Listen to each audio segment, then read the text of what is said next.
ये आकाशवाणी रायपुर है। प्रादेशिक समाचार बुलेटिन के साथ मैं निशा नैयर।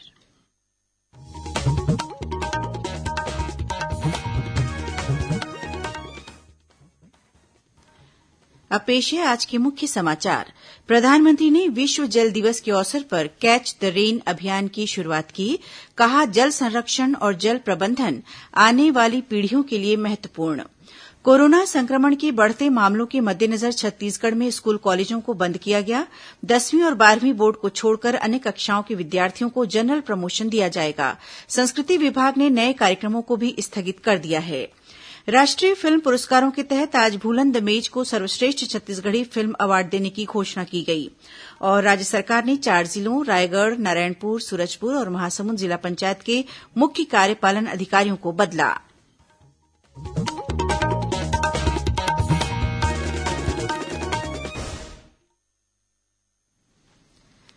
कोरोना महामारी के खिलाफ देश एकजुट होकर लड़ रहा है। आप भी हमारे साथ सुरक्षा और बचाव के 3 आसान एहतियाती उपायों का संकल्प लें। कोविड-19 से बचाव और सुरक्षित रहने के 3 उपाय। मास्क लगाएं, 2 गज दूरी है जरूरी, सुरक्षित दूरी रखें, हाथ और मुंह साफ रखें। अब समाचार विस्तार से। प्रधानमंत्री नरेंद्र मोदी ने विश्व जल दिवस के अवसर पर वर्षा जल संचय के जल शक्ति अभियान कैच द रेन का वर्चुअल माध्यम से शुभारंभ किया। इस अवसर पर प्रधानमंत्री ने कहा कि जल संरक्षण और जल प्रबंधन आने वाली पीढ़ियों के लिए महत्वपूर्ण है। इस अभियान का नारा है, वर्षा जल की बूंदें जहां गिरें, जब भी गिरें, एकत्र करें। विश्व जल दिवस के अवसर पर उपराष्ट्रपति एम वेंकैया नायडू ने सभी से जल का उपयोग विवेकपूर्ण तरीके से करने और इसके संरक्षण के लिए ठोस प्रयास करने का आह्वान किया। वहीं केंद्रीय पर्यावरण मंत्री प्रकाश जावड़ेकर ने सभी से आग्रह किया है कि वे जल स्रोतों को संरक्षित रखने के प्रयास करें। उन्होंने कहा कि सभी को प्रधानमंत्री के कैच द रेन अभियान में शामिल होना चाहिए। छत्तीसगढ़ में कोरोना संक्रमण के बढ़ते मामलों के मद्देनजर राज्य सरकार ने सभी स्कूल, कॉलेजों और आंगनबाड़ी केन्द्रों को तत्काल प्रभाव से बंद करने का आदेश जारी कर दिया है। कक्षा 10वीं और 12वीं की बोर्ड परीक्षाओं को छोड़कर अन्य सभी कक्षाओं के विद्यार्थियों को जनरल प्रमोशन दिया जाएगा। यह आदेश राज्य सरकार और केन्द्र सरकार के साथ ही निजी स्कूलों पर भी लागू होगा। 10वीं और 12वीं की बोर्ड परीक्षा कार्यक्रम में कोई बदलाव नहीं किया गया है। ये परीक्षाएं पूर्व निर्धारित कार्यक्रम के अनुसार ऑफलाइन मोड में ही होंगी। इसके अलावा राज्य के इंजीनियरिंग कॉलेजों और पॉलिटेक्निक, आईटीआई और कौशल विकास प्रशिक्षण संस्थानों को भी तत्काल प्रभाव से बंद कर दिया गया है। इस बीच राज्य के संस्कृति विभाग ने कोरोना के बढ़ते संक्रमण को देखते हुए सभी नए सांस्कृतिक कार्यक्रमों को स्थगित कर दिया है। संचालक संस्कृति ने बताया कि विभाग द्वारा अन्य संस्थाओं को प्रायोजित कार्यक्रमों और आयोजनों की नई स्वीकृति आगामी आदेश तक प्रदान नहीं की जाएगी। इस बीच दुर्ग जिला प्रशासन ने भी हॉटस्पॉट वाले इलाकों में कंटेनमेंट जोन बनाने का फैसला लिया है। वहीं विभिन्न कार्यक्रमों के आयोजन के लिए पहले जारी किए गए सभी अनुमति पत्र निरस्त कर दिए गए हैं। डीजे के इस्तेमाल पर भी पूरी तरह रोक लगा दी गई है। इस सिलसिले में दुर्ग कलेक्टर डॉक्टर सर्वेश्वर नरेन्द्र भूरे और पुलिस अधीक्षक प्रशांत ठाकुर ने आज विभिन्न विभागों के वरिष्ठ अधिकारियों की एक बैठक ली। बैठक में उन्होंने कोरोना गाइडलाइन का सख्ती से पालन कराने के निर्देश दिए। पुलिस और निगमकर्मियों की एक मोबाइल यूनिट सार्वजनिक स्थानों पर मास्क के बिना निकलने वाले लोगों के खिलाफ चालान कार्रवाई करेगी। डॉक्टर भूरे ने जिला चिकित्सालय में कोरोना मरीजों के लिए 70 बिस्तरों की सुविधा तैयार करने को कहा। दुर्ग कलेक्टर ने लोगों से कोरोना टीकाकरण कराने के लिए भी कहा है। मेरा ये आग्रह है कि जिले में लगभग 50 जगहों पे ये वैक्सीनेशन जारी है। आप सभी लोग अपने निकट में जो वैक्सीनेशन केंद्र है उसको पता करें और वहां पे जाके वैक्सीनेशन कराएं। जो घर में यंग जो यूथ है उनसे आग्रह है कि घर में जो वृद्ध है, 60 प्लस है या फिर हाइपरटेंशन, डायबिटीज की बीमारी वाले जो लोग हैं उनको अनिवार्य रूप से इस वैक्सीनेशन करने में मदद करें। इधर राज्य में न केवल कोरोना का संक्रमण बढ़ रहा है बल्कि मृतकों की संख्या भी बढ़ रही है। पिछले सप्ताह 42 व्यक्तियों की कोविड से मृत्यु हुई है। इनमें सबसे अधिक 11 लोगों की मृत्यु रायपुर और दुर्ग जिले में हुई है। वहीं प्रदेश में कल 1000 नए कोरोना संक्रमित मरीजों की पहचान की गई। इन्हें मिलाकर प्रदेश में कोरोना संक्रमित लोगों की संख्या बढ़कर 3,24,000 से अधिक हो गई है। वर्तमान में 8,442 मरीजों का इलाज विभिन्न अस्पतालों या होम आइसोलेशन में चल रहा है। केंद्र सरकार ने टीकाकरण पर तकनीकी परामर्श समूह एनटीएजीआई और कोविड टीकाकरण पर राष्ट्रीय विशेषज्ञ दल एनईजीवीएसी की सिफारिश के आधार पर राज्यों और केंद्र शासित प्रदेशों को टीकाकरण के दौरान कोविशील्ड की 2 खुराकों के बीच का अंतराल बढ़ाकर 4 से 8 सप्ताह करने के बारे में लिखा है। 2 खुराक के बीच के अंतराल को बढ़ाने का यह फैसला सिर्फ कोविशील्ड टीके पर लागू होगा और कोवैक्सीन पर लागू नहीं होगा।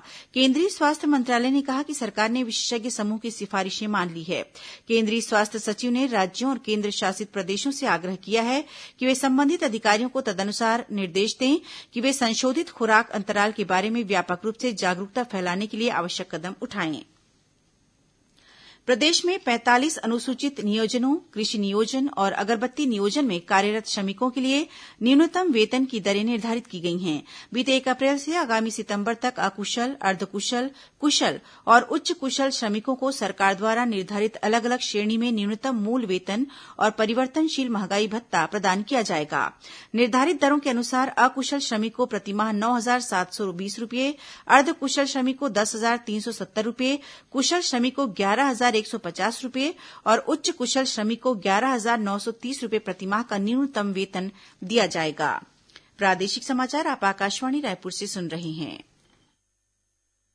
छत्तीसगढ़ की खबरों से है आपका वास्ता और खबरों की विश्वसनीयता से है हमारा वास्ता। आकाशवाणी समाचार रायपुर के प्रादेशिक समाचार बुलेटिन के साथ ही हमारे समसामयिक कार्यक्रम आप रेडियो के अलावा अपने मोबाइल पर भी सुन सकते हैं। आकाशवाणी समाचार फेसबुक, ट्विटर और यूट्यूब पर भी उपलब्ध है। हमारा Facebook page Chhattisgarh news on AIR, Twitter handle CGAIR news और हमारा यूट्यूब चैनल है छत्तीसगढ़ AIR न्यूज।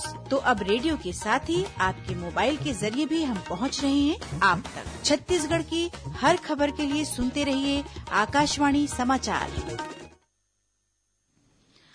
अब आगे बढ़ते हैं बाकी के समाचारों की ओर। राज्यपाल अनुसुईया उइके ने महिलाओं का आह्वान किया है कि वे आत्मबल और इच्छा शक्ति को मजबूत कर रखते हुए आम धारणा को तोड़ने का प्रयास कर विशेष उपलब्धियां हासिल करें। रायपुर में सखी फाउंडेशन द्वारा आयोजित वीरांगना सम्मान समारोह में राज्यपाल ने विभिन्न क्षेत्रों में उल्लेखनीय कार्य करने वाली महिलाओं को सम्मानित किया। आज 67वें राष्ट्रीय फिल्म पुरस्कारों की घोषणा की गई। इसमें छत्तीसगढ़ी भाषा की सर्वश्रेष्ठ फिल्म का अवार्ड भूलन द मेज को मिला है। संजीव बख्शी के उपन्यास भूलन कांदा पर आधारित इस फिल्म के निर्माता निर्देशक मनोज वर्मा हैं। आकाशवाणी समाचार से बात करते हुए श्री वर्मा ने उनकी फिल्म को राष्ट्रीय पुरस्कार के लिए चुने जाने पर खुशी जताते हुए कहा कि छत्तीसगढ़ में फिल्म निर्माण के क्षेत्र में काफी संभावनाएं हैं। छत्तीसगढ़ में फिल्म निर्माण जो है वो आज की स्थिति में, आज की डेट में छत्तीसगढ़ी इंडस्ट्री बहुत विकसित हो चुकी है। अच्छे आर्टिस्ट आ रहे हैं, अच्छे डायरेक्टर्स आ रहे हैं, नए लोग एंट्री कर रहे हैं और मुझे ऐसा लगता है कि विषय के बारे में जो थोड़ा सा अभी तक के चल रहा था, अब ये फिल्म को नेशनल अवार्ड मिलने से कम लोग एक अलग विषय के बारे में सोच सकेंगे कि समानांतर सिनेमा या जो पैरेलल सिनेमा हम जिसको कहते हैं, सार्थक सिनेमा की ओर भी लोगों के कदम बढ़ेंगे, ऐसी मेरी उम्मीद है। इस बार फिल्म पुरस्कारों की घोषणा 1 साल की देरी से की गई है। पिछले वर्ष कोरोना महामारी के चलते ये पुरस्कार घोषित नहीं किए जा सके थे। वहीं इन पुरस्कारों में फिल्म छिछोरे को सर्वश्रेष्ठ हिंदी फिल्म का अवार्ड मिला है, जबकि अभिनेत्री कंगना रनावत को मणिकर्णिका और पंगा के लिए सर्वश्रेष्ठ अभिनेत्री का पुरस्कार दिया गया है। छत्तीसगढ़ चैंबर ऑफ कॉमर्स के चुनाव संपन्न हो गए हैं। जय व्यापार पैनल के उम्मीदवार अमर परवानी चैंबर के नए अध्यक्ष बने हैं। इस चुनाव में श्री परवानी ने एकता पैनल के उम्मीदवार योगेश अग्रवाल को 1958 वोटों से हराया। जय व्यापार पैनल ने इस बार चैंबर ऑफ कॉमर्स के सभी प्रमुख पदों पर जीत हासिल की है। जय व्यापार पैनल के उम्मीदवार अजय भसीन को प्रदेश महामंत्री और उत्तम गोलछा को प्रदेश कोषाध्यक्ष चुना गया है। राज्य सरकार ने भारतीय प्रशासनिक सेवा के 5 अधिकारियों को नई पदस्थापना दी है। इसके साथ ही 4 जिलों रायगढ़, नारायणपुर, सूरजपुर और महासमुंद की जिला पंचायत के मुख्य कार्यपालन अधिकारियों को बदला गया है। वहीं राज्य प्रशासनिक सेवा के 3 अधिकारियों के प्रभार में भी फेरबदल किया गया है। दुर्ग नगर पालिका निगम में आयुक्त का अतिरिक्त प्रभार संभाल रहे प्रकाश कुमार सर्वे को अब इस पद पर पूर्ण रूपेण पदस्थ कर दिया गया है। वहीं योगिता देवांगन चिरमिरी की निगम आयुक्त और धनराम मरकाम को बेमेतरा के डिप्टी कलेक्टर का प्रभार सौंपा गया है। बीजापुर जिले के कुटरू मिरतुर थाना क्षेत्र से सुरक्षा बलों ने एक महिला सहित 5 माओवादियों को गिरफ्तार करने में सफलता हासिल की है। एसटीएफ और जिला पुलिस बल की टीम ने कार्रवाई के दौरान माओवादियों द्वारा खुर्रेपाल चेरली में बनाए गए 2 स्मारकों को भी ध्वस्त किया। साथ ही घटनास्थल से विस्फोटक भी बरामद किया गया। गिरफ्तार माओवादियों पर सहायक आरक्षक की हत्या सहित कई अन्य घटनाओं में शामिल रहने का आरोप है। बीजापुर जिले के ही गंगालूर थाना क्षेत्र से सुरक्षा बलों ने एक माओवादी को गिरफ्तार किया है। इसके पास से टिफिन बम सहित अन्य विस्फोटक सामग्री बरामद की गई है। वहीं इसी जिले के फरसेगढ़ मार्ग पर पाइपलाइन बिछाने के काम में लगे 2 वाहनों में माओवादियों ने आग लगा दी। इधर राजनांदगांव जिले के मानपुर ब्लॉक स्थित छत्तीसगढ़ की सीमा से लगे महाराष्ट्र के सावर गांव से एक फरार वारंटी माओवादियों को गिरफ्तार किया गया है। पुलिस के अनुसार यह माओवादी एक वारदात के बाद बीते करीब 20 वर्षों से फरार था। छत्तीसगढ़ पुलिस मुख्यालय ने आरक्षक भर्ती के परिणाम 5 अप्रैल को जारी करने संबंधी सोशल मीडिया पर जारी एक पत्र को फर्जी बताया है। पुलिस मुख्यालय ने यह स्पष्ट किया है कि इस तरह का कोई भी पत्र आधिकारिक रूप से जारी नहीं किया गया है। रायपुर के वरिष्ठ पुलिस अधीक्षक फर्जी पत्र जारी करने संबंधी मामले की जांच करेंगे और दोषियों के खिलाफ कानूनी कार्रवाई की जाएगी। मिली जानकारी के मुताबिक सोशल मीडिया पर पुलिस मुख्यालय के नाम से एक पत्र जारी कर आरक्षक भर्ती के परिणाम आगामी 5 अप्रैल तक वेबसाइट पर अपलोड करने की झूठी खबर फैलाई जा रही है। अब कुछ अन्य खबरें संक्षिप्त में। राजधानी रायपुर के शहीद वीरनारायण सिंह अंतर्राष्ट्रीय क्रिकेट स्टेडियम में खेले गए road safety world series T20 cricket प्रतियोगिता का खिताब इंडिया लीजेंड्स ने जीत लिया है। बीती रात खेला गया फाइनल मुकाबला काफी रोमांचक रहा, जिसमें इंडिया लीजेंड्स ने श्रीलंका लीजेंड्स को 14 रनों से हराया। दक्षिण पूर्व मध्य रेलवे से चलने वाली अमृतसर, उधमपुर, पटना और निजामुद्दीन की ओर जाने वाली 4 स्पेशल ट्रेनों के परिचालन में विस्तार किया गया है। कोंडागांव जिले के फरसगांव में अनुसूचित जनजातियों की शिकायतों और निराकरण के लिए कल शिविर लगाया जाएगा। जांजगीर चांपा जिले में डभरा के लक्ष्मण भाटा गांव के पास एक यात्री बस के अनियंत्रित होकर दुर्घटनाग्रस्त हो जाने से 7 लोग घायल हो गए हैं। कवर्धा में गन्ना खरीदी के नाम पर धोखाधड़ी के मामले में पुलिस ने एक फरार आरोपी को गिरफ्तार किया है। भिलाई नगर थाना क्षेत्र के उमदा रोड स्थित एक साबुन फैक्ट्री में कल शाम आग लग गई। इस आगजनी में लाखों रुपए का नुकसान होने की आशंका जताई जा रही है। दंतेवाड़ा जिले के बचेली थाना क्षेत्र से पुलिस ने गांजा तस्करी के मामले में 2 लोगों को गिरफ्तार किया है। इनके पास से करीब 38 किलो गांजा जब्त किया गया है। और कबीरधाम पुलिस ने दशरंगपुर थाना क्षेत्र की पिपरिया गांव से 4 मवेशी तस्करों को गिरफ्तार किया है। इनके पास से 291 मवेशी बरामद किए गए हैं। अंत में मुख्य समाचार एक बार फिर। प्रधानमंत्री ने विश्व जल दिवस के अवसर पर कैच द रेन अभियान की शुरुआत की। कहा, जल संरक्षण और जल प्रबंधन आने वाली पीढ़ियों के लिए महत्वपूर्ण। कोरोना संक्रमण के बढ़ते मामलों के मद्देनजर छत्तीसगढ़ में स्कूल कॉलेजों को बंद किया गया। 10वीं और 12वीं बोर्ड को छोड़कर अन्य कक्षाओं के विद्यार्थियों को जनरल प्रमोशन दिया जाएगा। संस्कृति विभाग ने नए कार्यक्रमों को भी स्थगित कर दिया है। राष्ट्रीय फिल्म पुरस्कारों के तहत आज बुलंद मेज को सर्वश्रेष्ठ छत्तीसगढ़ी फिल्म अवार्ड देने की घोषणा की गई। और राज्य सरकार ने 4 जिलों रायगढ़, नारायणपुर, सूरजपुर और महासमुंद जिला पंचायत के मुख्य कार्यपालन अधिकारियों को बदला। इसी के साथ प्रादेशिक समाचार बुलेटिन समाप्त हुआ। नमस्कार।